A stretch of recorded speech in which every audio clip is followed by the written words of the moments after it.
Alrighty, and we should be live with the 35th episode of the PiP. As always, it is me, Jacob, and I am here with my good friend Khaled. How's it going? But tonight we are joined by a special guest, and he is Carl. Hi, how's it going, everybody? Would you like to tell us? Would you like to tell us a little bit about yourself? Sure. Let's see. I met Khaled. I call him Hobby from the old days. I met him in the Air Force, and we headed off pretty early, and we've been friends ever since. Mm-hmm. I'm still in the military, but I've been gaming basically since I got my hands on Nintendo and PlayStation. I like a lot of things. I do a lot of like arts and craft type things. Like I'm carving tables and drawing and sculpting, stuff like that.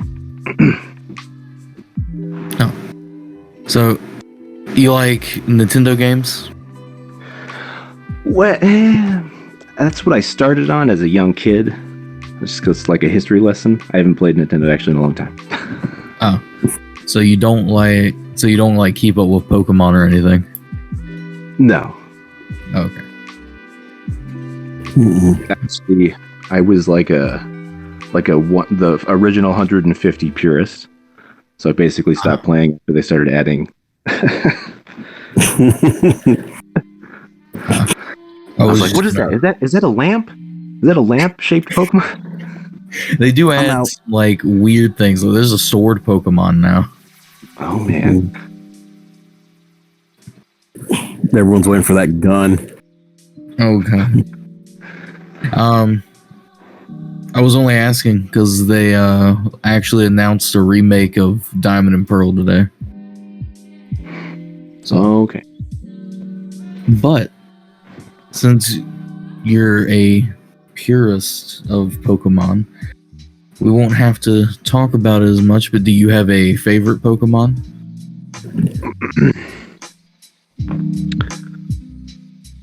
So,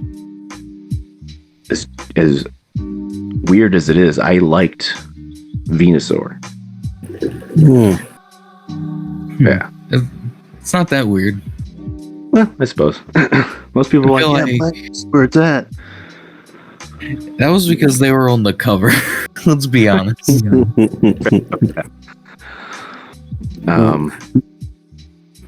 But I did enjoy Gyarados. He was cool. Yes. Any ghost type and Cubone were really mine. Oh yeah, Haunter and Ghastly. Yeah, Gengar rocking around, grinning at people. Now, when it comes to gaming, though, you were the first person I knew that talked about Demon Souls, though. Yeah. And then I think you were hyped when like Dark Souls came out, so you're one of the OGs. One of our friends is a big like Dark Souls or Soulsborne in general, like fans, and it's just like, well, you're one of the granddaddies. Yeah, I know. I entered that series pretty early because it was like DMC meets medieval type of atmosphere. Yes, and like DMC was like that's my bread and butter. Mm-hmm. It's probably my main favorite genre is like dark hack and slash. I guess dark fantasy hack and slash. Yeah. That's really cool. Now, you've heard that they've like remade it, right? For PlayStation 5? Yep. I don't have a PlayStation 5 yet, but that's on my list when I get one. The remaster. Have you heard of Elden Ring? Heard of it? Not too familiar with it. Is that like a new RPG? I guess it's sort of like a Dark Souls and Game of Thrones. Yeah. Okay. not much has been released about it, but our other friend is also like waiting eagerly for any news. I follow a couple of YouTube channels that talk about upcoming like RPGs. I'm actually looking really forward to Red Desert or Crimson. Excuse me. Crimson. Yes, I saw that. I think that it was at the Game Awards that was trailered, or it released the trailer for it. Yeah, it's supposed to come out like fourth quarter 2021, I think. You know, it's I'm not sure if it's an MMO. It doesn't look like it, but I know like Black Desert Online was an MMO. Yeah, so what they did with Crimson Desert is they took that MMO and they split it so you can enter into the MMO world, but it has a single player like progressive story. Good. I love that. I think I might actually get that. Yeah, no, I'm literally just because of what you told me. One of the things that I don't know. So, have you guys played Dragon's Dogma? I knew you loved it, and I've watched a bunch of stuff on it. So one of the coolest things that they're doing with Crimson Desert is they're having the whole climbing monsters. I love that. Yep. I was like, it's about time. I don't know why, like, so many companies are like, well, we're not going to have that. That seems pretty difficult. It's like, what? It's like super to do. It's like that was good. I was gonna say, like, it's a big monster, right? What, you can't really hit it from the ground most of the time. You gotta climb it to deal like damage to the vital spots, stuff like that. Mm-hmm. Yeah. And that was my thing, is like, because I was like first Monster Hunter fan, and then Shadow of the Colossus. So I'm like, this, if it's big, you climb it. Like, that's how it goes. And then, like, later on, Monster Hunters finally had you jumping on their backs. I'm like, why did it take you so long to jump on a monster's back? Like, this little kid is doing it right out of the gate. Monster Hunter should have been, like, right behind it. So, I love that, the concept of it. Wow. Yeah, and I think with Crimson Desert, they're having, like smaller monsters. I think you can pick them up and like do takedowns or something like that.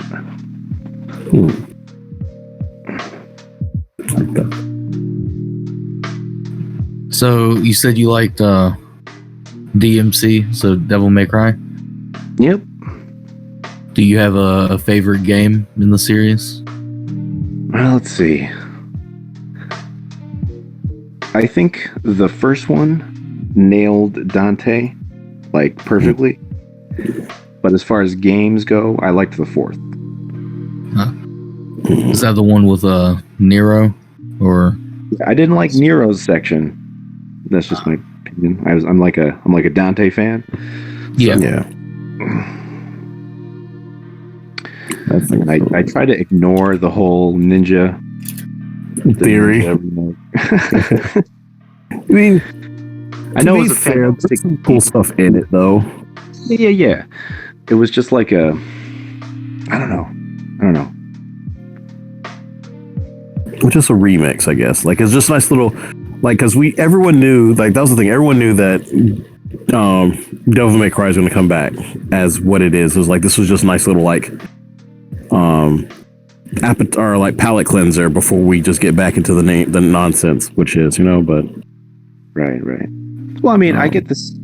So, like, I liked Metal Gear Rising, and people shit on my head for that. They're like, "Oh, that one? That's not part of the series." I'm like, I think it is. Yeah, like Metal Gear Rising is actually a really good game. I agree. But yeah, that was I don't know. Now, have you played? Was it the fifth one? I played Zero. I have the fifth one waiting to be played. Ground Zero, excuse me. Oh, okay, I get you. Yeah. Well, I guess, have you played both fifths now? Like, have you played Devil May Cry 5? That one's right. It's 5, right? Yeah. Or is it 4? Yeah. Yeah, I thought so. Yeah, I thought both. I thought Metal Gear and Devil both had 5. They are. Okay. That's also on the list. Got a kid now, so it's harder to play games. Oh yeah. That's why you got to get them into it too. Like that's how you do. It's funny though. I picked up Snake Eater. I think like last year. Picked it back up, playing it. It's like that game does not age. Like it's such a good game. So, yeah, I guess for the Metal Gear series, I really liked 4. Yeah, like Snake Eater was an excellent game, and they had a lot of awesome characters. But for some reason, 4, it's like, oh man. I think it's just because it was like tying a big bow to the whole Solid series. Now I know they added 5, but 5 you're playing Big Boss, so it's like, yeah. With 4, it's like, oh, we're tying this nice bow to the end of Solid Snake's story. No, I understand. Yeah, that's true. Because it's like go back the nostalgia of like having to mash the O button to try to get the infinite ammo bandana while you're being tortured by Ocelot. Oh yeah, man, that game, like that section, is very funny because the first time I played that game as like a kid, I'm just like trying my best and dying, and then it's like fine, give up and drive off into the sunset with Otacon. Because like the game is just like, if you cheat, I know. I'm like, oh no. Yeah. And then just as an adult, I mean, like, and that's not even years difference really. And then just playing it, just sitting down and just like acing it, and I'm like, how did I fail last time? Right? Like there's some video games like that where you just get your butt spanked and then you just come back to it and then you just beat it. Like what? Oh, there is a game, a Nintendo game. I don't know if you guys played it. It's G.I. Joe on the first Nintendo. I still can't beat that game. I played it no, dude. Like, this game is this hard. Yeah, it's like a side-scrolling platformer, like Contra was. There's a few Nintendo games that if it wasn't for like saves, like your save states, like I have no clue how. This was like roguelike. You had to go back to the beginning if you died. Crap. Freaking games, man. But yeah, it took a while. Like honestly, it wasn't until my adult career that I was beating Nintendo games. I was like, I don't know how little kids are doing this.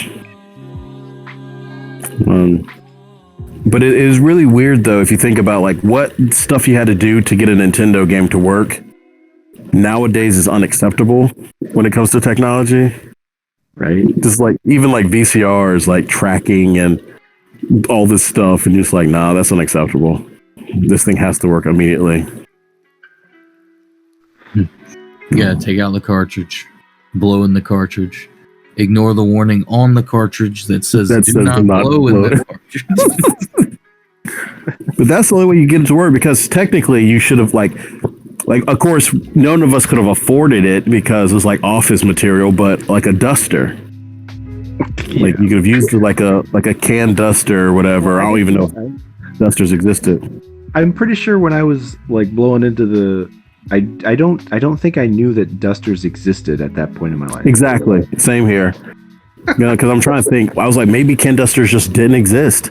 But I was like, all these nerds had to have used it, kind of thing. They weren't just using like air all the time. So, and then people were like, oh no, it's a placebo. I was like, no, it's not a placebo. It literally does work because you're knocking off dust particles. Like that's legit. And the one kid that was really good at it got all the games to work. So, yeah, I think that was like a little, like a lemonade stand. It's like he's just selling lemonade. Every other kid's like, go to that kid if you need to fix your game. He'll fix it on the down low. it was like a cousin, or no, it was always like a friend's cousin or some neighbor kid who knows how to just like clean the cartridge out. Like that was, and like there's that one kid that blows it in and makes it whistle like, oh, it's gonna work, and it does work. So it's like, he can make it whistle. Like, I used to play like the same Aladdin game on like the Super Nintendo, and I was so bad at it as a kid. I would go to my cousin's house and be like, hey, I want you to come play this Aladdin game with me at my house so I can watch you play it because I'm not good at it.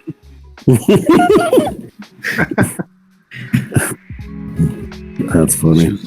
She was like, I guess if you really want me to play it. Early ideas of like streaming and watching people play games were born. That's funny, man. And like cheats, I love cheat codes. Like after you beat the game, or you're just like, okay, this game is made to be stupid. It's like cheat codes were great, and like your Game Sharks. And nowadays it's like, no, I need a trophy and I gotta get it the right. Like I don't care about a trophy. Like even the ones that don't even have it, where it's like it doesn't do anything to the game, but it gives you like extra costumes and extra weapons that are just kind of cool, and that's still amazing. It's like, this is the only way you can get this character. It's a super cool hidden cheat code, and it's like, I love when games were like that. Like, oh man, I can't remember the game that I used to use Game Shark constantly. Oh well, not important. On the consoles now, are there even cheat codes and stuff? Like, I got a PS4. Well, they for the most part, they don't add cheat codes now because they'd rather you buy DLC. Yeah, to get that stuff. So, like even like GTA 5, GTA 5 has like really good online. But if you get like if you cheat in that game, they'll just ban you. Yeah. Whereas San Andreas had like the crazy cheat system where you can like spawn in the best vehicles. That was fun. Did you ever play any Grand Theft Auto games? I used to play San Andreas and GTA 3 with my friends. But I never actually played the story. I just liked exploring, and then I'd end up committing a bunch of crimes, and then the cops would come, and I'd try to fight the cops, and I'd always just die. It's the same thing with the Red Dead. I just like, I'm just exploring. Oh, I ran over a dude with my horse. Oh, now the cops are after me. I gotta kill the cops. Oh no, I have a bounty of $1,000. Jesus, you know. They get to you. Haha, joke's on you. I don't have that much money. Right? It's like, oh, they're just gonna execute. Oh, okay. Just jump off a gulch when they're chasing you. Bye. I love that horse. Yeah, it takes me extra long to beat games where you can get in trouble with the law. I have to like keep going back. Like, okay, I cannot commit crimes at this point. So wait, have you played Skyrim? Yeah. Same Did you thing. get in trouble with the law there? Whole time. Like I gave up on Skyrim. I'm gonna be honest. I mean, no. Like I know that's like a big no because everyone's like, it's a great game. Yeah, Elder Scrolls. Yeah, I'm like, I gave up. I was like, I can't do it. I mean, I would say that, but like one of my most enjoyable watches of Skyrim is Robert playing it, and he never beat that game. It literally be like he's playing the quest, complete a quest, get some armor, get some items, pick up cheese, go do some other stuff, pick up more cheese, become encumbered, drop it, pick up more cheese. What was I doing? Okay, I'm not playing this game anymore. And then he would just stop playing it, and I'd wait, and a few weeks later or a month, and he's like, "Oh, Skyrim, pick up cheese." Like, I have never seen the end watching that game. That happened to me. Well, the heck was that game? Oh my god! All right, go ahead. I'll think of the game. Okay. When I played Skyrim, like I've beaten Skyrim. I have played so much Skyrim that I've beaten like every single quest, at least in the main game without DLC for Skyrim. That was like back around the time where I had it on the 360 before it was put on every console known to man. It's on my Game Boy. What? Oh my god! Imagine that. Just all green, beep, beep, beep, like freaking little 8-bit beep, beep, beep, beep, beep, beep, beep. Oh, I want it. Boost Roda. What the hell? It'll just be like. I want that so bad. That was around the time where like I started to dabble in like computer stuff, because that came out in 2011. And I probably beat it like 2012, somewhere around then. So I started to dabble. So I used to take my save game from my Xbox, put it on my mom's computer, edit the save file so that when I loaded back in the game, I had like custom spells. And there was one spell I had that just turned me into a rat. There was no benefit of it. I just walked around as a rat. And then it's like the one thing that I like when you have a computer version of the game is you can mod much if you know coders. And well, I mean, I guess there's now websites where you could just download mods. But I saw someone dress up as like Guts with the Dragon Slayer sword and his armor in Skyrim, and I was like, if I had this on computer, I'd probably pick it up and play as Guts in Skyrim. Now, circling back a little bit, you know that the creator of both Soulsborne, so both your Demon Souls, Dark Souls, and Bloodborne is a big, like, a Berserk fan. I did know that. Like, so like the sacrifice symbol is the same as what the Hunter's Mark, I think it's called. That is, I remember those details, but yeah, I do remember that it was like, this guy loves Berserk. Now, did you get to see the show, the Berserk show? Yes, of course. How did you feel about it? I own the trilogy.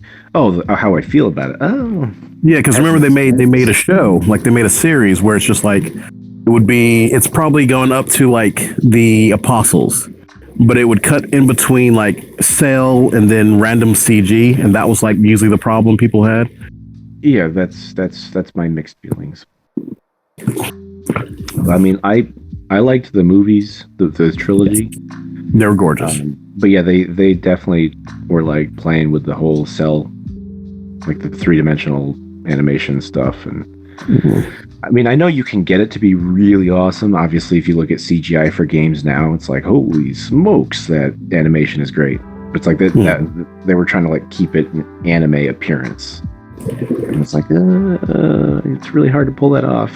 Like Valkyrie Chronicles. Valkyrie Chronicles probably did it the best. Yes, that was a fun one. Because that one, because I think, with Valkyrie Chronicles, because I remember you playing that one. Yeah. Is that the one?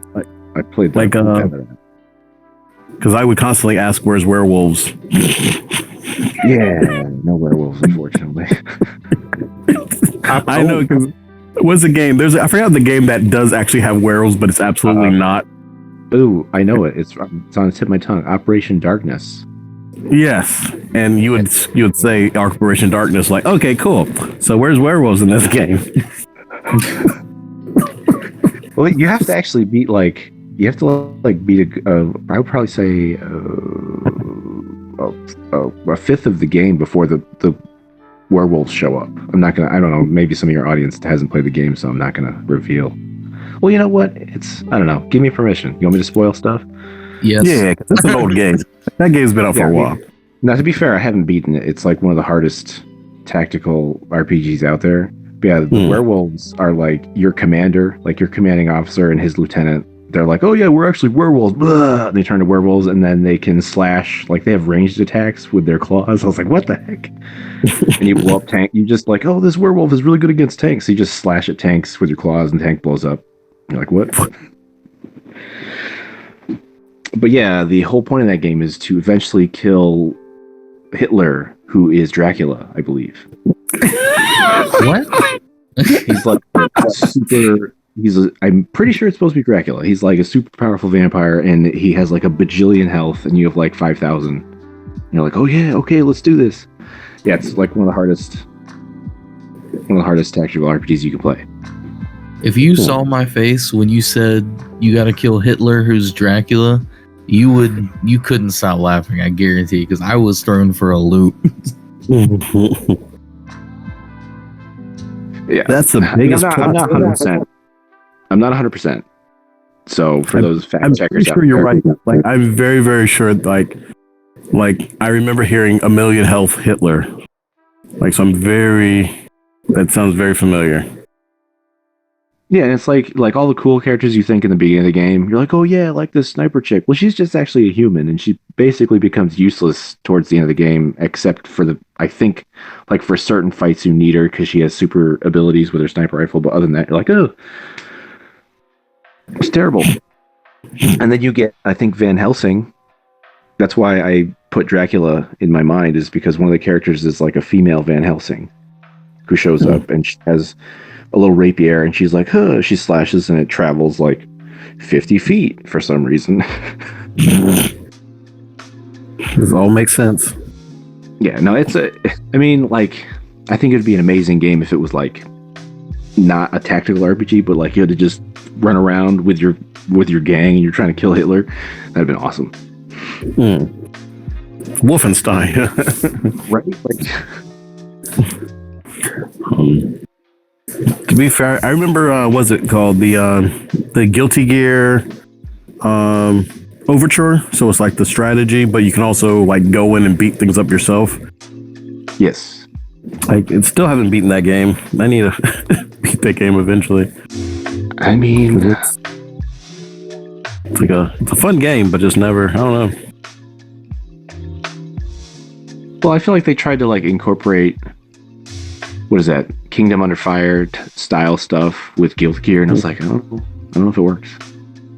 Yeah, because I mean, like, my thing that I liked about is that it does do the whole like real-time strategy, like tower control, like capturing, and you can like take a step back, but I don't enjoy like the tower defense, just watching it and idly do it. So I love the fact that you can just get in there and then just literally like change the whole battle in your favor because you're beating the crap out of things that would just be like idly killing your people. Oh, that's right. It's like they added MOBA features. That's what they did. Because yeah, I remember now you had like, oh, go capture the tower and now hold the tower and then you got to keep advancing to the main tower. And it's like, oh, that's like Warcraft 3 and LOL and all those MOBA games. Yeah, thinking back now, yep. But that back when that game came out, I had no idea what MOBA was anyway. No, same here. I just remember there was like the little tower defense thing that all the guys at the shop would just be playing on the computer. You could put like ice defense and just all this stuff where instead of like doing work, we're just watching these guys play video games. Yeah, there's a lot of gaming in the military. Tower defense is fun though. It is. I mean, it's fun, but I don't want to just wait. I want to be able to use all the tactics, and you get that. Plus, it's hack and slash. So that's my thing. I don't want to just idle. I want to do stuff, and that's kind of why I like Overture, because you can let them do it, or you can get in there and beat the crap out of things.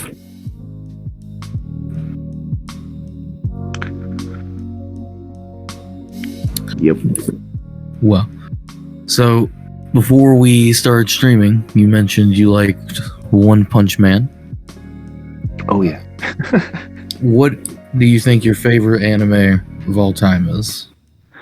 Oh, well, that's not an easy question to answer. I can give you like a ballpark, but I don't know if I'll actually nail my number one. Alrighty.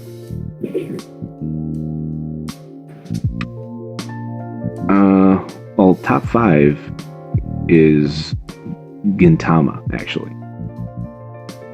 I'd probably say. And then, let's see, Bebop's in there. I actually liked Trigun a lot. Oh yeah. And then the Trigun's solid. 2-part movie, actually, you know what? I could probably say this is like, at least for movie anime, is Karas. I don't know if you've seen that. I know Hobby has. Oh yes. Wait, Will, you haven't seen Cars, have you? What? I mean, you need to see it. I don't think so. It's Oh my God. It's an old but superbly made movie. Holy crap! Like, bro, like, yeah, I can give you grief about Akira, but Karas is like, forget Akira, watch Karas, and Akira will come later because that one, I think, is more. I think Akira is something that I think all anime fans should see, but I think Karas is something that you would love to watch. Well, you know How do you what's spell really funny is if you watch the dubbed, it's got the voice actor from Scooby-Doo. Yep, Martha Lillard is the voice in Karas, the main character. Oh, now I gotta watch. Yeah, like, You said Matthew Lillard? Oh, yeah. Let me know whenever you're gonna watch that, Will, because that is a great anime. you want to watch it with me? Yeah, because I want to watch it because it's like it goes dormant. Like I was just like, watch Karas, love it, and then it just goes back to sleep in my mind, and then it pops back up like, oh yeah, Karas! Like, No, it's let such me tell you this. I will tell you this. When I basically watched that like 10 times in a row, every day for 10 days. When I first saw it, I was like, oh my God. And I just watched it 10 times straight. So yeah, that's probably my number one. Yeah, Karas. Well, how do you spell it? Karas. Okay. Dang it, man.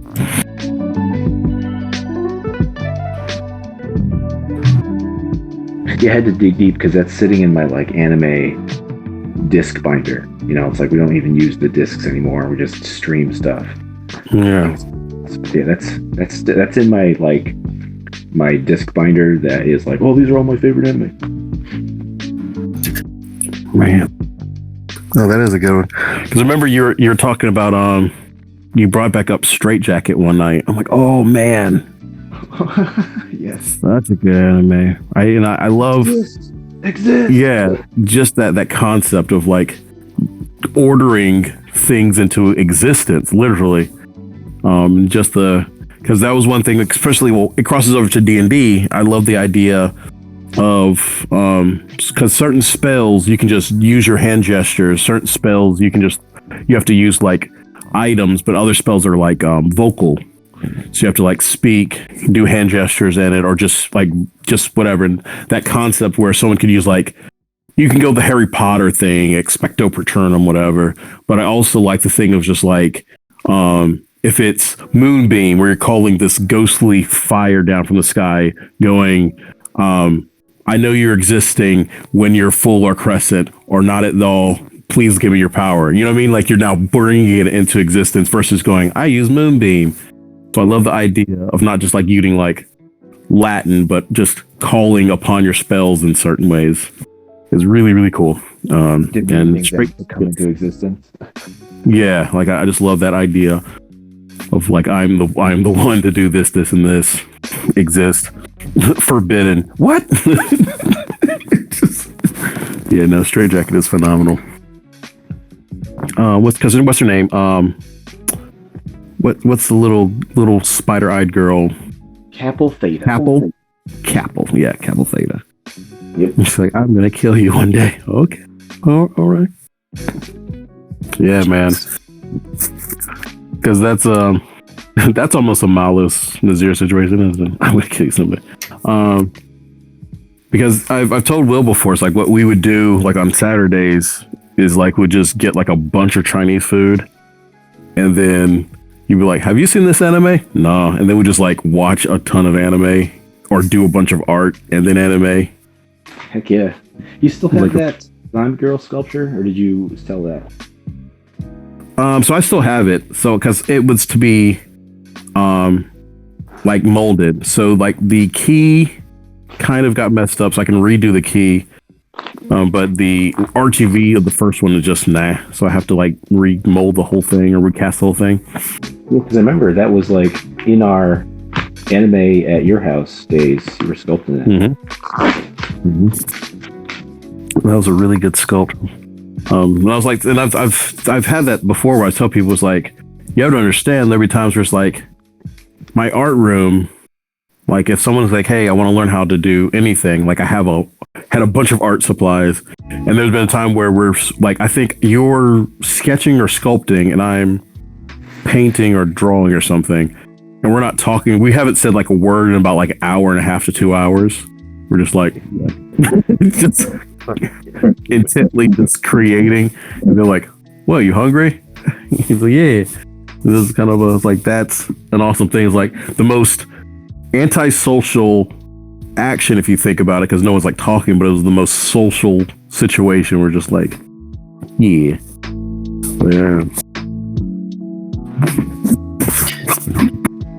So, Carl, you like, do you have any interest in getting back into D&D since you last played?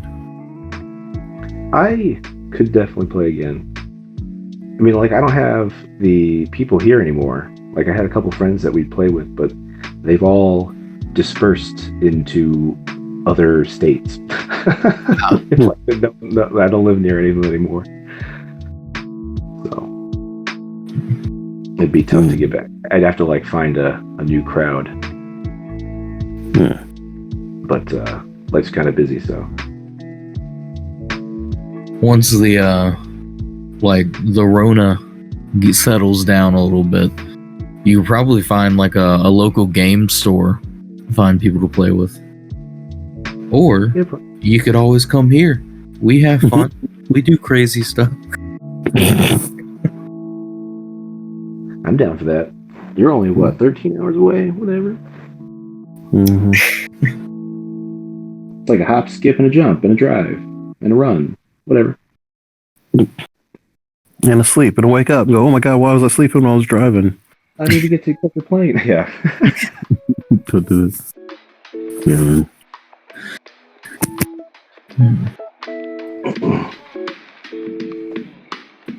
Now, Ness, when did you get into art? Oh, I believe kindergarten. Yeah, because I guess the first thing I did was draw. Okay, I was just trying to draw. But actually, I do remember my mother bought me a block of white clay it never hardened. I don't know what you call it. Like oil-based, like modeling. Yeah, just modeling clay, like so you couldn't bake it. And I remember there's an old PS1 game called Nuclear Strike, or Soviet Strike. And I used to try to sculpt the tanks from that game out of that modeling clay. That's pretty much where I was like, oh, clay's amazing. I can make whatever I want. So, kind of like took off. Now, would you say clay is your favorite medium? I've kind of moved on to like wood. Okay. I would say that sculpting in general, because you can sculpt wood with just your blades, obviously. But I would probably say sculpting is my favorite. No, I know you said that you were like a carving table. So you're doing like a bunch of wood carving too?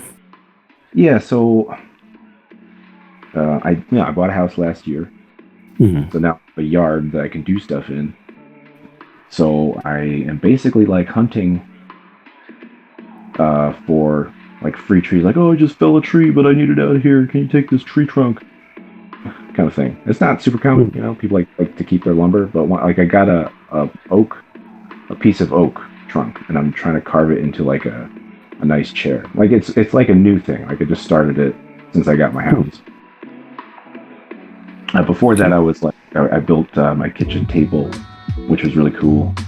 I was planning, like I took, it's like a live edge table. So I took I cut it the long way and took two pieces that matched, and I slapped a piece of glass on top of them, and then I put legs on it. And my eventual goal was to do like an epoxy table. I just haven't gotten to it yet. That's what I'm talking about. A live edge tables are where it's at, though. Oh yeah. And that's so there's a thing. Well, obviously, I don't know if you know, Will, because obviously most of the listeners don't. But Ness, I call my little brother, and it's very funny because of like me picking up doing a bunch of wood stuff, and then 13 hours away, and he's like, "I'm doing wood stuff." Yeah, That is it's so great to hear. Yeah, that's wonderful. Because well, have you ever heard or watched a show called Worm Life or heard of Wormwood?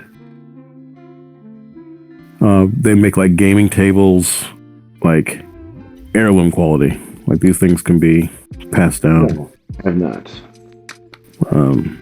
Like watch a few episodes of that, and you're wanting to build tables. Like Yeah, like they're a company, but on YouTube they do like a vlog. And it's a really down to earth vlogs, and it shows you what they're actually doing. They even have videos showing you how they make their things. They release the blueprints for some of their stuff. Oh, that's very cool. Yeah, I might have probably seen one of their videos. Like when I was building my kitchen table, I was watching a ton of videos on like ideas and designs and stuff. So I might have seen it. It just didn't, click. Gotcha. It is very possible. They have a lot of more exotic woods as well. That's pretty nice. 'Cause I don't think I've seen like a purple wood until I like watched Wormwood on YouTube. They're like, "This is purple heart. It's just purple," and I'm like, "What? It's not stained or anything?" Yeah, it's pretty epic. And then they have the blood wood. Oh yeah. And then what I would love to get my hands on is bogwood. Which I have seen bogwood. Yeah, it's basically like preserved 5,000-year-old whatever tree fell into the swamp. Yeah. But it's super expensive and hard to get your hands on. I want to get my hands on a bog body. Oh. Just make a table out of a freaking bog person. Like, I think that's a relic. Not. It's a table. It's a coffee table. Because Y'all both. Go ahead. I was gonna say, have y'all both seen Avatar: The Last Airbender? A few episodes, not the whole series. Yeah, a few episodes. They go to a giant swamp at one point, and there's these water benders that like wrap themselves in like seaweed, and that's what I'm imagining you building a table out of. Wait, me? Yeah, just a giant like seaweed. Wait, have you ever seen a bog body? No, I have not. I thought you were talking about like a human that fell into the swamp. I was that's exactly what I want. Like they're old. They're like thousands of years old, like hundreds of thousands of years old, and they just kind of get preserved because of the chemicals that are in swamps and like bogs and marshes, and they come out and they're like, you can see their clothes and tattoos and like their facial features still, depending on which ones. So it'd be very interesting to have that under like a glass coffee table, as if your table itself is the bog, the waters. No, you should just like put like pieces of wood and hold it up so it's like super uneven. Like, oh, my cups keep falling out. I would like to have one of these hidden and like then take it to D&D one day and have it in the corner. Just sitting in the corner, and that way our friends would get scared and just run. Because you know they would. Oh, yeah. Because I feel like they might ask the question, oh, that's really realistic looking. Where did you get that? It's from the bog. Because they found out, though, who was it? There's a rock star, and they go to his house and they find a human skull. And they're like, is that real? And he's like, yeah. And then comes to find out that owning human remains isn't illegal in certain states, but as long as they're like accounted for. As long as they know who it is, how they died, and how did you get the body. So you can have like human remains in your house. I'm like, that is kind of crazy, kind of cool. I am surprised. It'd be kind of interesting. So are you talking like the government knows, or they know, like the people who owns it? The government, like authorities, like as long as like police and everyone knows, because you can get them from like, because I guess technically you can get them from like hospitals. Because when someone donates their bodies to science or for medical use, once they do like split the cadavers, then they're just going to toss them. So possibly you can get them from those situations, because then it's just like, okay, well, we're just going to destroy these anyways. So I kind of want to type it in, but at the same time, I don't. It's going to put you on a list somewhere.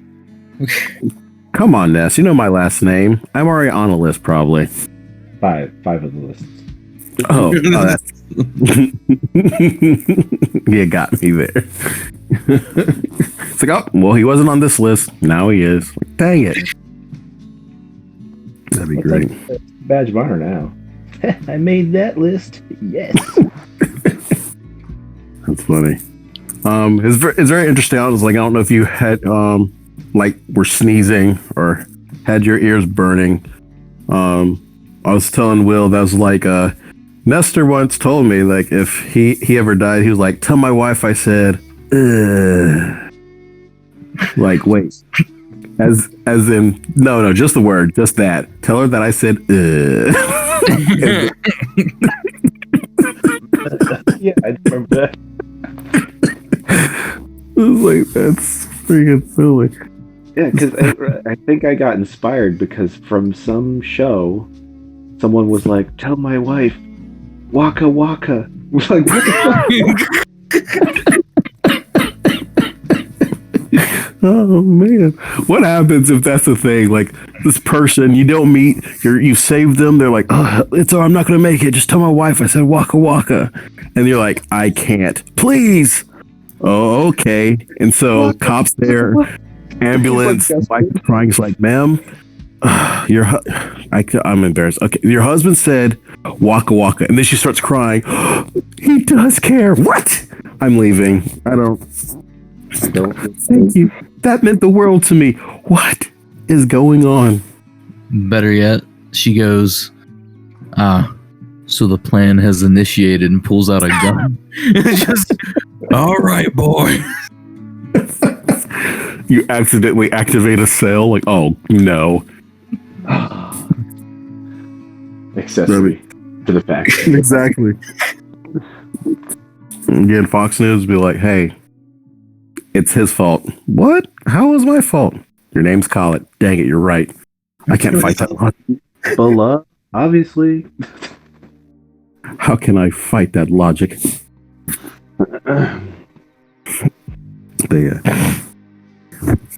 What did you say to her? Waka Waka? Oh my god, how dare you say that to her? You're just like, is that some sort of like, does it have some sort of hitting meeting? Like, oh my gosh. Fozzie Bear comes from nowhere.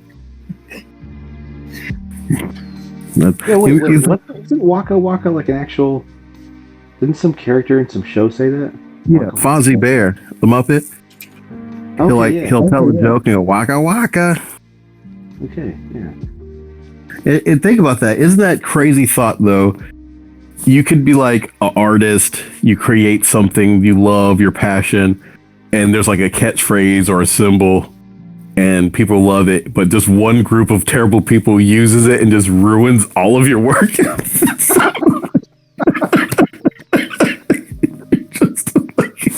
like I was doing this for love. It's like, yeah, I made this really cute little like Granny Goodness and she loves everyone. And it's like, we use Granny Goodness for the People's Front of Liberation, like in violence. But why? That's my character. And then people just start banning your stuff. Like, what? Oh, man. Like, it's a tragedy and it has happened, but it's also super funny. Just the concept. Yeah. Like cookies smell like Peter. Like the PogChamp thing that happened on Twitch. That's exactly it. It's funny, man.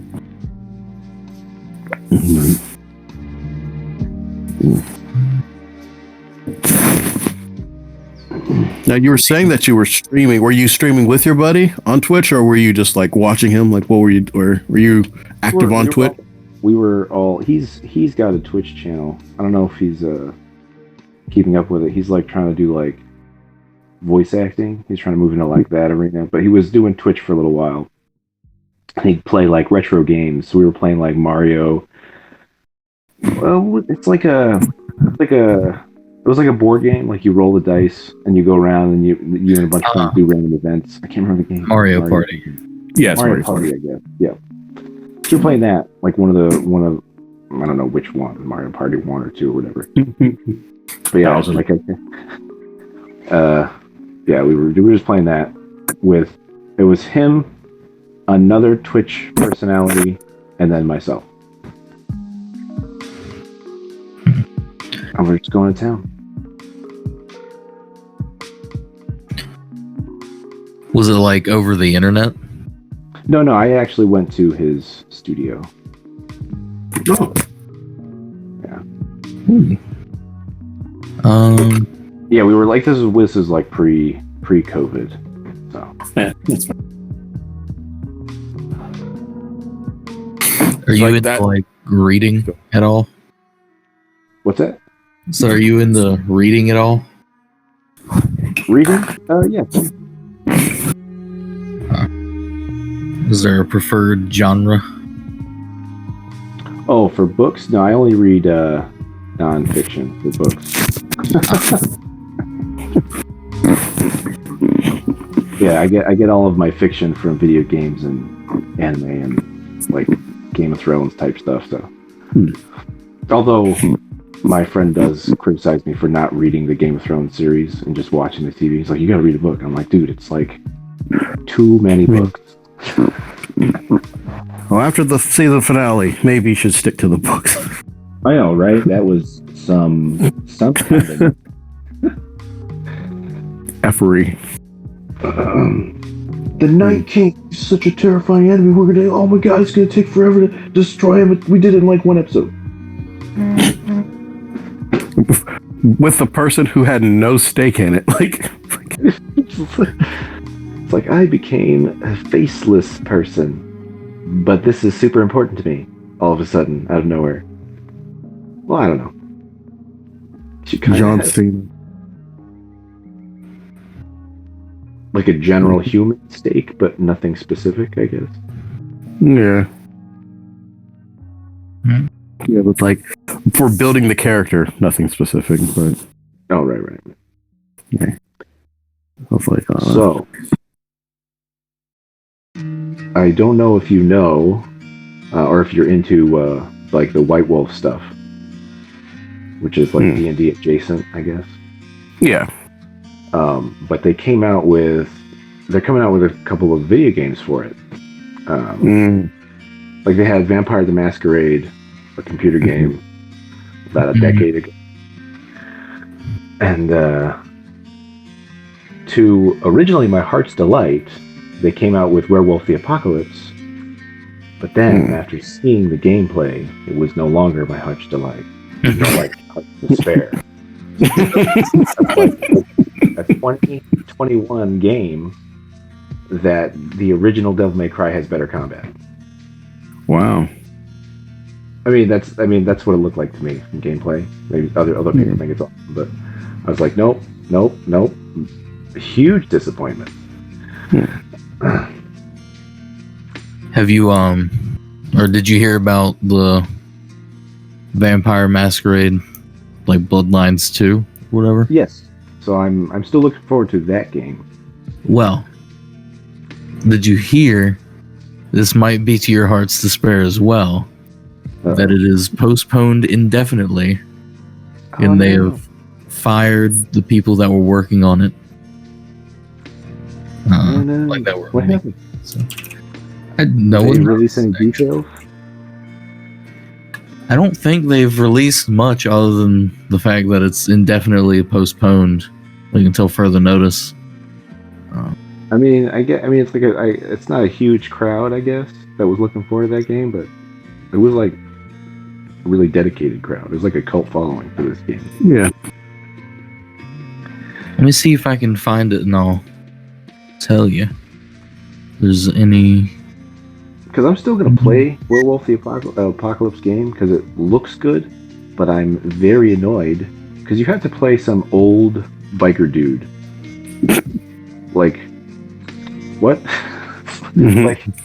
like this comes from a genre of games where you have complete limitless ability to create your character, and they're like, "Yep, we're just gonna make you play this old biker dude." What? Now, do you think they might just be like? Do you think they're just making you play the biker just to get like the demo gameplay where it will be expanded? I'm hoping, but he's named, and he has like his own outfit, which is, I believe, the outfit from the trailer. Like if you got the day one edition or whatever the heck, it gives you like, oh, this is his outfit. So I'm pretty sure you're forced to play that dude. Because they refer to it as he, so you can't make it like a female. So it's definitely just going to be a guy. Like, oh, you can change his facial hair, but he's always bald. What?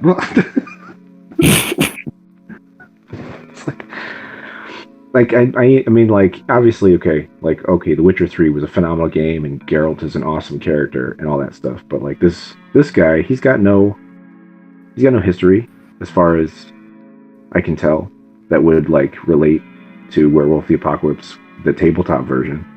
The only thing, like, it has the worm in it, which is the main enemy of the werewolves. Yes. But I mean, the game looks gorgeous. It does. At least the CG does. The werewolves look awesome.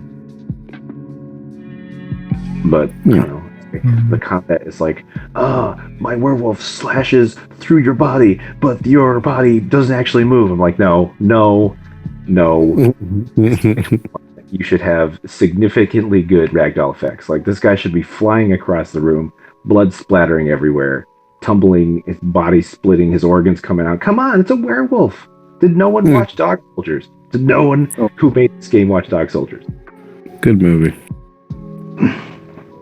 So the only thing they've released is just it.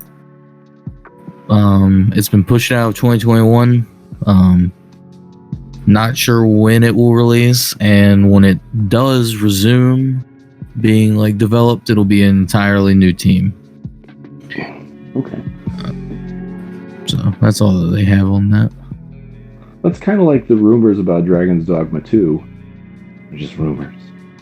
Everyone keeps like hyping it, but I'm pretty sure Capcom's like, oh, they found out, so we're canceling that project.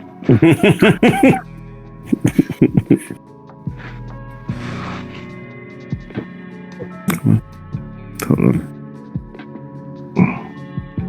Give me 1 second. My cat's deciding if he wants to do anything special. Come on. Figure out life. Special? You mean sneeze? Well, I hope not, because he's looking right me in the face. Sneak attack. Sneeze attack. Yeah. Do you play any Call of Duty games? I used to. Then they got too, like, buy this stuff, buy this stuff, buy this stuff. So, I still play some. Let's see, what was last? I played Destiny. Is the first person shooter that I play. But I've kind of fallen out of the first person for some reason. I don't know. Makes sense. I'll stick mostly to like third person shooters. I think third person shooters have gotten better as the years went on. Yeah. I mean, I generally just like seeing the character that I created. And so I get annoyed when I don't. Like, why did I spend 400 hours creating a character and now I can't see it? That makes sense. All of my coworkers though, they're super big into Tarkov. Oh. Yes, they are cultured. Right. Yeah, no, it sounds like an awesome game, but yeah, like I said, I'm not into first-person shooters right now, so I'm not going to pick it up. So but, do you play on like PC or anything? No, I do not. Like if I switched over to PC, I would be sucked into gaming even further. Because Tarkov is a PC-only game. Yep. Yeah. Well, I mean, it's doesn't it require like a really stout system too? So. Oh yeah. Let's see. I don't get scared playing like horror games, but man, Khaled has heard me scream like playing Tarkov, where I'm just like I'm crouching in the middle of a field, and I don't think anyone sees me, and then all of a sudden I just hear pew pew as like people like these bullets from really far away are landing right next to me. Scares the absolute shit out of me. I'm just like, ah, oh my god. Yeah, they were telling me like people like constantly fall for their backpack drop, so they'll just like put their backpack in the middle of a clearing and then hide in the bushes, and then somebody like, oh, backpack. Obviously a trap, but I'm gonna check. And I just get killed with a shotgun blast in the face. I thought that was really cool is you can load different shells. Yeah. Same like load. You'd be like, oh, let me shoot you with like buckshot, and then a slug, and then another blast of buckshot, and then like a flashbang, and then buckshot again. I was like, that's really cool. Because that's exactly what I would do in real life. If I was surviving, I'd have like different loads in order. Tarkov is like, you think about Call of Duty and then you think about Battlefield, and it's sort of like Tarkov is its own beast, because in Tarkov a lot of like how you know where people are audio cues, because I can tell where someone is based on like if I hear a bush rustle, I'm just like, okay, they're in the bush over to the left. You can hear them, like, depending on what they're walking on, the sound changes, whether it's like grass, dirt, the railroad, the gravel, the concrete, metal, like it's all its own thing. Hitting bushes makes a loud noise. If you run faster through the bushes, it makes it louder. If you turn too fast, it'll make like the as your like feet grind on the ground. Wow. Well, yeah, no, that's right. My one of the guys, he was saying like, yeah, you can hear when people are dying, but you just hear them breathing super heavy. Yeah, like them off, like, oh, they're over there, obviously. You can black out limbs, and what that means is like if you get shot too many times in the arm, well, you can't use that arm basically. Oh man. So do you switch to like one-handed rifle use, or you can only use your sidearm? You can. It's like you can use it, but oh my god, like you're not gonna be able to hit anything. You're mainly just gonna be able to press the trigger as it's like waving everywhere. I definitely would be down to watch somebody play Tarkov because it'd be like a really cool experience. But I don't know if I'd play it myself because it's probably like you enter into it and I just like, oh, that guy's dead immediately. Like that's the kind of the skill level I'd have right now. The fun thing about Tarkov is like the looting aspect, because when you start up the game, you have like your safe house and it has like a loot area, and what you take in to like a map, if you die in the map, it's gone. But if you make it out alive with whatever you find in the map and the stuff you took in, you get to keep it. So that's like the main aspect of Tarkov, is that you if you live with it, you keep it. If you die with it, it's probably gone. So it could basically be a money drain if you're not careful.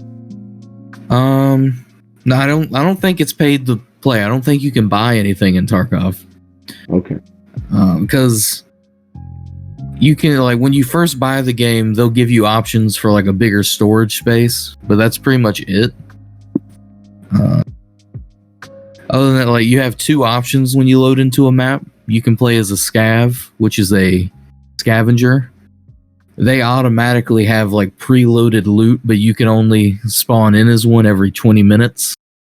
Okay. So if you live with a scav, you get the loot he spawned with. Or you can load in with your own stuff on like a PMC, and that's your player-made character. And that's the stuff that you'll probably not want to lose for the most part. It's really fun. No, they the way they talk about it, they have a blast. They're like, I can't wait to get home and jump on the freaking computer. All right. Well, it is 11:37. Khalid, would you like to lead us into the final segment? Yes. So, Ness, normally we do a final segment, but when it comes to our guests, then we allow it just to really be the guest to kind of tell us what they're doing right now. So it's called "What Are You Watching, Playing, Reading, Listening To?" So no particular order, but yeah, just kind of let us and the viewer or the listeners know those. So what are you watching, playing, reading, listening to? Let's see. Wow, I was watching prior to the call, and I'll probably continue watching after the call, the first season of One Punch Man. I watched like a year ago. I'm like watching it again now. Well, yeah, you guys sent me the link for season 2, so I'll probably watch that as well. Let's see, what am I reading right now? I'm reading up on crypto stuff and real estate stuff. That's what I'm reading. Now, cryptocurrency or cryptozoology? Obviously, cryptozoology. Duh. No, cryptocurrency. Okay, that's been like swirling up on my radar. So I'm like, okay. Have you heard of Doge? No, that's fine.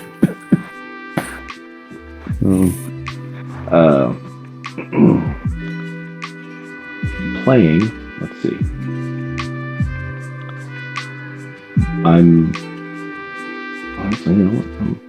Let's see. I picked up Greedfall. So I'm playing Greedfall. No, what's Greedfall? Greedfall is like a RPG, came out like a couple years ago. Just downloaded it recently. You create a character, and it's like a colonial era of like a merchant, you play as like a merchant character, and you're part of like a big colonization of an island, and like the island is covered in like natives. And there's these giant monsters that you fight. It's pretty interesting. I just beat Ghost of Tsushima, which is great. And I'm also playing on and off Warframe right now. Oh. Yep. Space robot ninjas. Now, do you notice that weird flower emblem? Yeah, the lotus. Does that Lotus look familiar to you?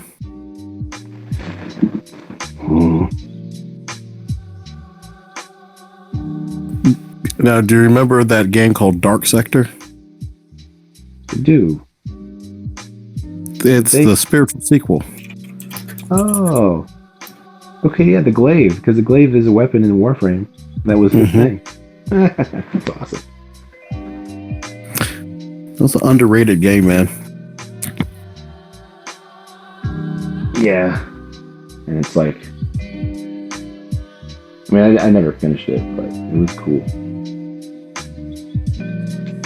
Even like the Warframe bodies look like the things from Dark Sector. Yeah, because so Dark Sector again.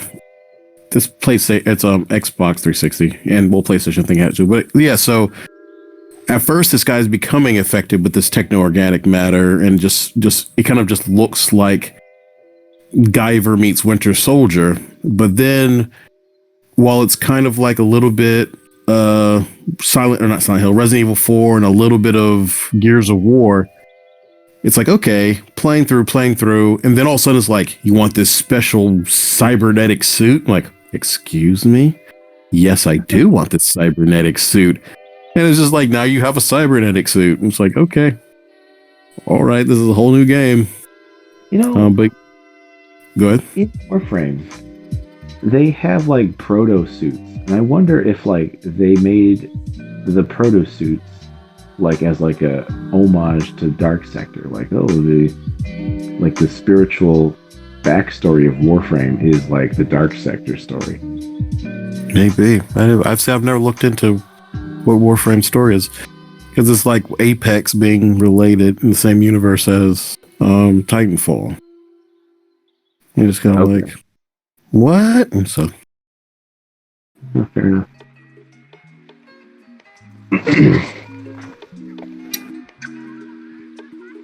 And what was the other categories? Reading, so you playing, listening, and watching. Well, you said watching. You said One Punch Man, and yeah. So yeah, listening to. Let's see, music genre. No, I don't have any specific music genres. I kind of just listen to whatever's playing. So a lot of guys at work, they'll listen to some classic rock or some country, or some of the guys will play R&B. So I just listen to whatever's playing.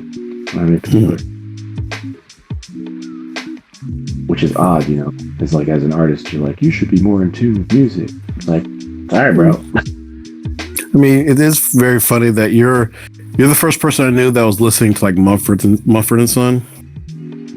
Yeah, I do, like, you know, sometimes I'll have like, oh, I heard this guy on the radio, so I'll like check out more of their songs.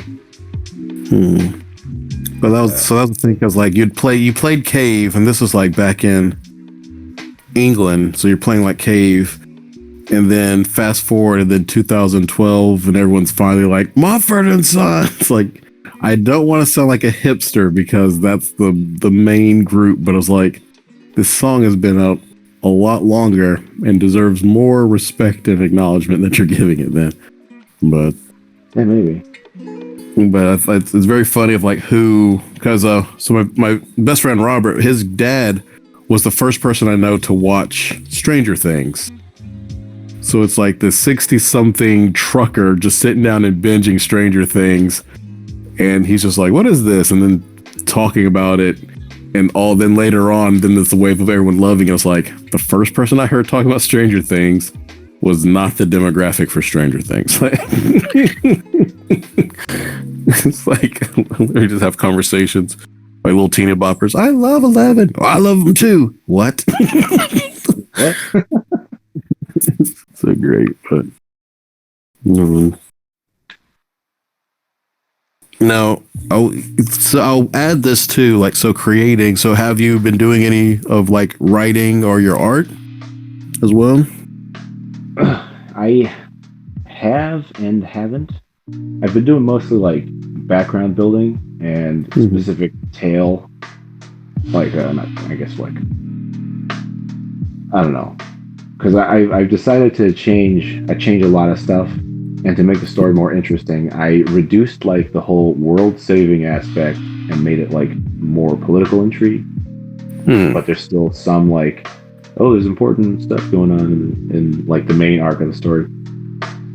But for example, I've just been writing like a lot on, because remember, I don't know if I ever told you, but like the melee weapons, they're all like legendary, and a lot of them are actually, this was a Valkyrie that was turned into a sword type of thing. So I'm like building those stories, I guess. Yeah, the audience is like, we have no idea what this guy is talking about. Sorry. I mean, I feel like if they're listening to us, because I mean, there will be times where me and Will go on just D&D tangents, but in that concepts of just different things of like living weapons and intelligent weapons and legendary weapons have come up multiple times. So now I'm like working on like, okay, so all of the main cast are going to get a weapon, some import, like, oh, they're all going to get like some legendary type weapon, and so I'm trying to build like the history of those legendary weapons. Perfect. That's just good world building. Yeah, it takes forever though. You know, I got to hand it to people who are able to do it quickly. Like, it's like, you know, like Dragon Age like has some really cool lore in it that goes like, oh, this is like 5,000-year-old stuff, like in the game. It's like, you know, I gotta hand it to them. They like pump out a game in what, like 2 years or the heck. It's got a whole bunch of lore. It's like, oh, well, they have an army of writers probably. Yeah. So it's like, so don't be too rough, because there's a whole like boardroom, people are screaming at each other. No, it should be green. You know what I mean? So one person knocking it out is not too bad within the parameters. Is there a weapon, like, of course you're making a lot of them, but is there one that you're like, yes, if I was in this, I would be using this? Well, yes, because I made a weapon for my spiritual character in the story. So let me read a little bit about it for you, real quick. It's only a snippet. Alrighty. So this sword is called, so it has a title, and then it says the name of the Valkyrie. The title of the sword is the Lonely Wolf, and the name of the Valkyrie was Farah. So it's a bastard sword that gives superhuman senses. It removes all barriers to one's full potential when bonded, and this sword is given to that character after they meet. So these swords that goes like, they have 3 levels of power. Like if you are just some random guy who grabs it, you'll get like a boost in your abilities. If you're worthy of the Valkyrie, you'll gain like a power. And then if you bond with the spirit of the Valkyrie in the weapon, you'll gain an additional power. So awesome. That was just sounds pretty cool. There's like a balancing aspect to the story. Yeah, so like there's characters who they don't bond with their swords, they just get the boost to their natural abilities type of thing. And then certain main character, like the main characters, like they'll bond with the sword, and so they get superpowers and they can fight the bad guys, etc., etc. So will the bad guys also have some sort of OP sword? They usually don't need it. I mean, there's like the human bad guys will obviously have people who have stolen these swords, because they're like holy swords. Like I have a ton of backstory, but like all the swords belong to like a holy temple that was built by the Order of the Sword, which was created by dragons thousands of years ago. But anyway, so like humans have stolen those swords throughout the ages. So some of the bad guys will be just humans who also have tried to wield these swords. But a lot of the bad guys will be like other dimensional beings, demons, monsters, stuff like that.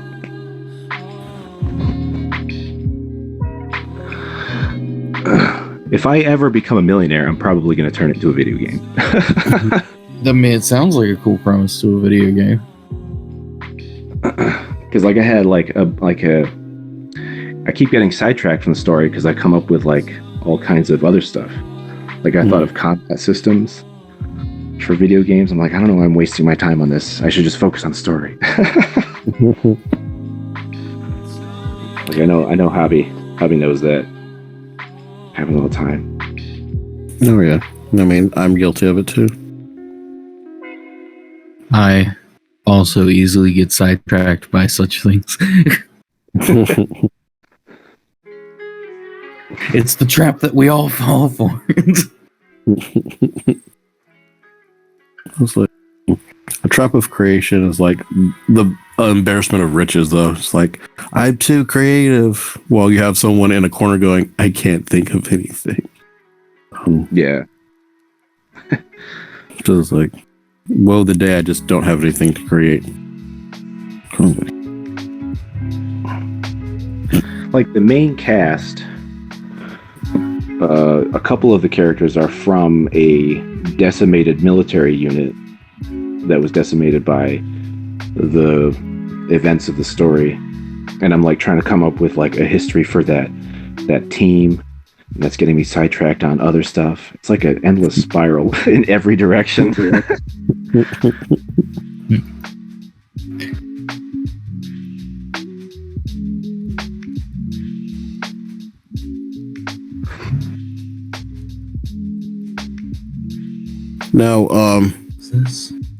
Now, is this one, would you say this is an evolution of your other story you're writing, or is this a companion to that story? This is like an evolution. So like, yeah, when I was in the military with Hobby, I had like a magnum opus that I was trying to create for all my stories. And this is basically like the final evolution. So like that story arc was going to be like, oh, we have to save the world, and it's got gods involved and the supreme hero, and it's like, that's, although the hero's tale is a good archetype, I was like, I feel like people are moving away from that as an interest, and so was I. So I was like, I'm going to make it more like, it's not so black and white where there's like, oh, this is definitely the good guy and this is definitely the bad guy. I was like trying to move away from that and trying to reduce like the whole, like the level of the story. Because, you know, like, it's like the Dragon Ball Z problem. Oh, this is the strongest villain ever, and I just beat his ass. Oh no, another even stronger villain, I just beat his ass. It's like, where do you keep going? Like, how high do you have to go?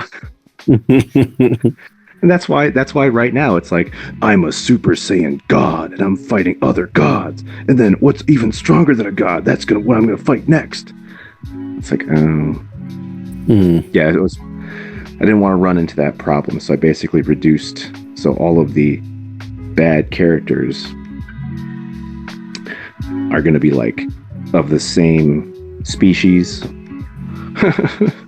Like they're gonna be human type people, and then obviously there's gonna be monsters. That's gonna be a problem for everybody, type of thing.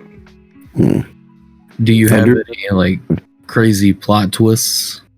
Like, this guy seemed like a bad guy, but he's actually a good guy. Yeah, I'm definitely gonna include that. I don't have any particular characters right now that I could illustrate, but like, yeah, there's gonna be a group of people who are working behind the scenes to make people who wouldn't seem bad to be bad, and vice versa. Like, I'm trying to get inspired by actual world events too. Like, I'm basing certain countries off actual countries, so that I can actually have like rich material to use. It's like, oh, why have to come up with everything? Why not just look through history? It's way, like, you know, the whole truth is stranger than fiction type stuff. Absolutely. Yeah. So it's like, I would love to read it when you do, like, finish it. Yeah. I mean, go ahead. I'd sent, like, I can, well, actually, like, my wife has helped me. She's like, listen, I'll help you write, but you got to organize your thoughts. So that's basically what I'm working on right now. So I'm trying to organize So I'm working on background story. And she's like, stop that. You need to work on other things. I can see you. Like, I haven't actually seen you, but I can like picture what I visualize you, visualize as you, like in a therapist, like on a therapist couch, talking to your wife as she types out this paper. Just like, this. Oh. That is basically. And so, like, she's like, English is her second language. So it's like I have to even communicate even more clearly. But I do express every once in a while the Carl, what I'll call it the Ness JRPG, where it's just like, what happens if you're just like, we're not going to do anything, and then the stuff happens in the game anyways, and then just credits, like, just yes, that is. So if I was to make a game, this would be my thing. Is like all of the main story is actually timed, like so that like, okay, there's a main event happening. If you want to participate, you have to actually participate. Like it's like urging you as a player to take part in the story. And like if you don't, part of your team will actually go and be the main character. And like I was like, that would be a really cool thing. Like if you don't want to be the hero, you don't. Your buddy will become the hero and he'll leave you behind, and maybe you want to be the villain, and you'll end up having to fight your buddy at the end of the game instead of do what he did, type of thing. Because I love the idea of it, like if you're just like, well, no, I just want to do all these little mini games, and you essentially turn the game into like Stardew Valley, where there's stuff happening around you, but you're just like, oh, looked like the crops came in. It's like one of the first missions, like to get you used to like the insta kill system is like, oh, this farmer, all his sheep keep getting eaten by wolves, so you're just like, I'm gonna go bodyguard your farm for a while, and they'll like introduce you to the instant death system. But maybe you're like, you know what, as a gamer, my ideal game is to just guard sheep from wolves, and you just do that for the whole game. There's a like an actual possibility where it's just like, I know these rare cabbages are going to grow because of the rabbits, and then starts like combat scene where you're trying to fight 3 rabbits to get away from your cabbages. Fail state with cabbages eaten. Like, why is this epic boss music playing for rabbits? It's like, it's important. Cabbages. Oh, and I don't know if oh, sorry. What? The idea of all the events being timed, I like that more than, oh, I enter this town, it'll always happen right when I enter this town. Mm-hmm. Like, I dislike that because it gets, I don't know, it gets predictable. Yeah, so like the example that I brought up was like, okay, let's say one of the main story quests is a giant comes in and destroys one of the main towns, or like starts destroying a main town. Depending on when you get there, more or less of the town will be destroyed. And if you don't go there at all, the whole town will be destroyed, and your friend will hate you, and he'll go and continue the main story.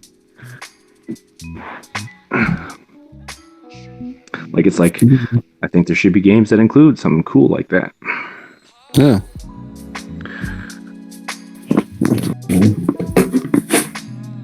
Because I don't know. That'd be kind of interesting for it. Like, and that's the funny thing is, like, while some people are like, that's impossible, it's like, Final Fantasy 15, you drove around, you know? Was that 14? 15? 15. We go 15. Yeah, with the Noctis. Yeah, you just road tripped. Yeah. I mean, I think they can put that much information into an engine. The other thing, and I don't know if games have done this, maybe you guys know, but like, instead of changing like for difficulty settings, I thought, why change the world when you can just change your character? So I thought, like, okay, if the game was on easy mode, it just means your character is more badass. And if you want it on hard mode, you're a loser who doesn't know how to wield a sword. Like, and you have to like on easy mode, it's basically, okay, your character's like a prodigy, and you get a bunch of like percentages to automatically block or like automatically insta kill, like that kind of thing. But if you want it on hard mode, you're like, oh, you're a novice, you know nothing, you have to learn the basics. whereas the world just stays the same because that would be closer to reality, right? Yeah, because that's what the Soulsborne games. There's no like difficult settings. It's just getting good. Right. And I was like saying, like I've said before, I know like our many nights of talking, where I would like a game where if your character gets knocked off a cliff, yeah, he takes damage, but now you have two options. You can either run up the path of the mountain and fight like undead as you're running, and you build stronger, like your character becomes stronger at like swordsmanship, or you can go, I'm just going to climb like all the way back up with like hand over hand, and your character builds up a different way. Like they like those two characters will not have the same stats when they get back to the top of that mountain. Yeah. And it's like taking technically a cue from, ironically enough, San Andreas, in a way. Like if you work out, your character's bulkier.